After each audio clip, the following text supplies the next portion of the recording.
দেশের জনগণের সঙ্গেও পুলিশের মানবিক আচরণ প্রত্যাশিত। এই বাংলাদেশে আর কোনো ফ্যাসিবাদ স্বৈরাচার যেন পুলিশ সদস্যদেরকে দেশ এবং জনগণের স্বাধীনতার বিরুদ্ধে ব্যবহার করতে সক্ষম না হয়।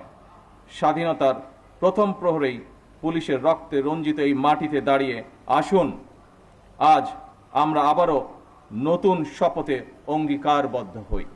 উপস্থিত পুলিশ কর্মকর্তা এবং সদস্যবৃন্দ, আনন্দঘন আয়োজনে এতক্ষণ আপনাদের বর্ণিল প্যারেড সকলে উপভোগ করেছে। আমার কাছে এটি শুধু একটি আনুষ্ঠানিকতা মনে হয়নি, বরং এটি ছিল পুলিশ সদস্যদের শৃঙ্খলা, আত্মমর্যাদা, দায়িত্ববোধ এবং সুন্দর ভবিষ্যতের দিকে দৃপ্ত পায়ে এগিয়ে চলার অবিচল অঙ্গীকারের বহিঃপ্রকাশ।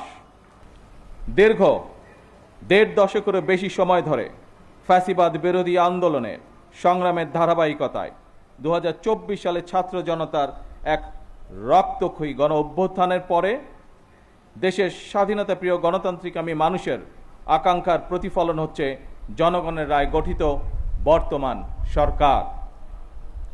বছরের পর বছর ধরে অসংখ্য হামলা মামলা শিকার, নিপীড়িত নির্যাতিত অধিকারহারা মানুষ বর্তমান গণতান্ত্রিক সরকারের সময় শান্তি এবং নিরাপত্তা চায় জনগণ।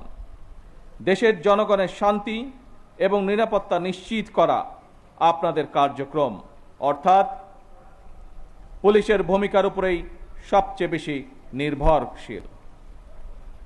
আপনারা জনগণের জানমালের নিরাপত্তা নিশ্চিত করতে সাধ্য এবং সামর্থ্যের সবটুকু দিয়ে চেষ্টা করবেন, এটি আপনাদের কাছে বর্তমান সরকারের প্রত্যাশা। ত্রয়োদশ জাতীয় সংসদ নির্বাচন প্রমাণ করেছে বাংলাদেশ পুলিশের পক্ষে দক্ষতা এবং পেশাদারিত্বের সঙ্গে দায়িত্ব পালন সম্ভব। শুধু দেশেই নয়, জাতিসংঘ শান্তিরক্ষা কার্যক্রমেও বাংলাদেশ পুলিশ দক্ষতা এবং সুনামের সঙ্গে কাজ করে যাচ্ছে। বিশ্বের বিভিন্ন দেশে শান্তি প্রতিষ্ঠা, আইন শৃঙ্খলা রক্ষা এবং মানবাধিকার সুরক্ষায় আমাদের পুলিশ সদস্যরা পেশাদারিত্ব, সাহসিকতা ও মানবিকতার উজ্জ্বল দৃষ্টান্ত স্থাপন করেছেন।